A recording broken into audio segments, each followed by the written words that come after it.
Oke. Yeah, I'm about to fade away. Cause every time I wake up I feel like it's Monday. Something's going wrong with all the chemicals up in my brain. All of a sudden I don't look at anything the same way. Gotta build up of my thoughts sitting in an ashtray. I'm sorry that I'm so inconvenient. Assalamualaikum warahmatullahi wabarakatuh. Jumpa lagi dengan saya Indra di saluran informasi kepegawaian. Nah, setiap PNS memiliki kesempatan untuk mengusulkan kenaikan pangkat sampai ke pangkat puncaknya, dimulai dari golongan 1 sampai dengan golongan 4. Pengusulan dilakukan oleh kepegawaian di instansi, dalam hal ini BKD, BKPP, ataupun BKPSDM, dan lain-lain ya, ke Kanrek BKN masing-masing di wilayah kerjanya. Nah, ini harus dari BKD ya, dari instansi. Tidak bisa langsung misalnya dari PNS yang bersangkutan ke BKN. Nah, periode usul pangkat juga terdiri atas 2 waktu, yaitu periode April dan Oktober setiap tahunnya. Biasanya untuk periode April, BKN akan membuka usulan pangkat itu di bulan Desember sampai dengan Januari. Lalu untuk periode Oktober biasanya BKN akan membukanya di bulan Juni sampai dengan Juli. Nah, terdapat batas waktu pengusulan. Pengusulan dilakukan sebelum waktu yang telah ditentukan oleh BKN, karena secara otomatis sistem akan mengunci dan tidak bisa melakukan usulan melewati waktu yang telah ditentukan tersebut.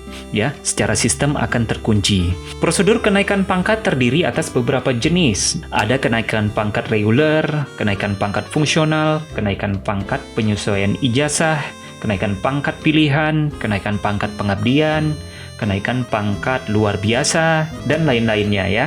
Nah, di video kali ini saya akan berbagi informasi tentang kenaikan pangkat reguler dulu ya. Tapi sebelum itu ditekan dulu tombol like dan subscribe-nya biar nggak ketinggalan informasi. Kalau banyak peminat, kita lanjut ke kenaikan pangkat yang lainnya.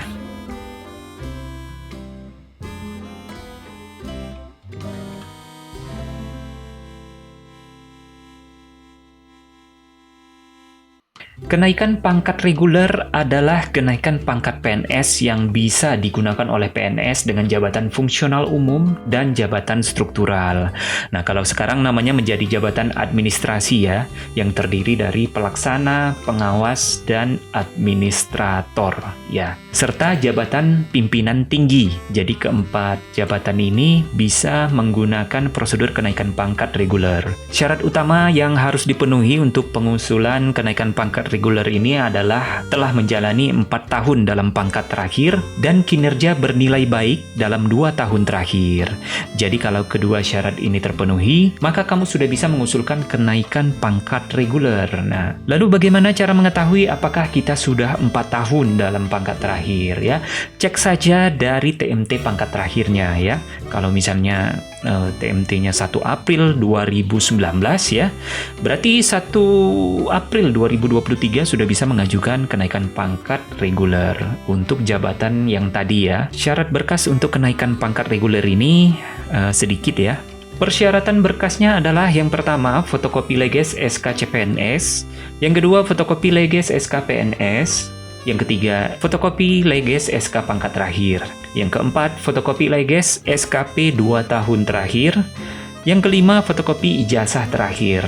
Nah, ini untuk jabatan pelaksana ya. Kalau untuk jabatan pengawas dan administrator serta jabatan pimpinan tinggi harus melampirkan SK jabatan lama dan SK jabatan baru. Nah, itu berkas utama ya. Jika pada suatu kasus PNS tersebut adalah PNS pindahan ya, dan sejak kepindahannya belum pernah mengusulkan kenaikan pangkat pada instansi tersebut, maka diperlukan berkas tambahan adalah SK mutasinya. Nah, untuk mengetahui bahwa PNS tersebut adalah PNS pindahan adalah dengan melihat SK pangkat terakhirnya. Kalau SK pangkat terakhirnya dikeluarkan oleh instansi yang berbeda, maka dia harus melampirkan SK mutasinya. Nah, setelah berkasnya disiapkan, lalu scan ke dalam file PDF masing-masing berkas maksimal 2 MB. Dan yang harus diingat bahwa file yang di-scan tersebut adalah file berkas yang dilengkapi tadi. Bukan file-file misalnya SK asli atau SKP asli, bukan yang seperti itu. Tetapi adalah berkas yang dilengkapi tadi. Nah, selanjutnya setelah di-scan, kirimkan berkas hard copy dan soft copy-nya itu ke BKD, BKPP atau BKP SDM ya, instansi masing-masing. Nah, langkah-langkahnya sudah selesai ya. Tinggal tunggu saja nanti diproses oleh BKD instansi masing-masing untuk dikirimkan ke BKN. Nantinya kalau sudah BKN kerjakan, misalnya ada yang kurang berkasnya atau yang harus dilengkapi lagi, nanti akan disampaikan ke BKD untuk BKD sampaikan ke PNS yang bersangkutan gitu ya. Jika bisa dipenuhi. Kalau tidak bisa dipenuhi, itu langsung TMS ya. Jika nanti memenuhi syarat, BKN akan mengeluarkan pertek. Nah, nanti berdasarkan pertek itu baru instansi bisa menerbitkan SK pangkatnya ya. Oke, itu aja yang bisa saya sampaikan tentang kenaikan pangkat reguler ini.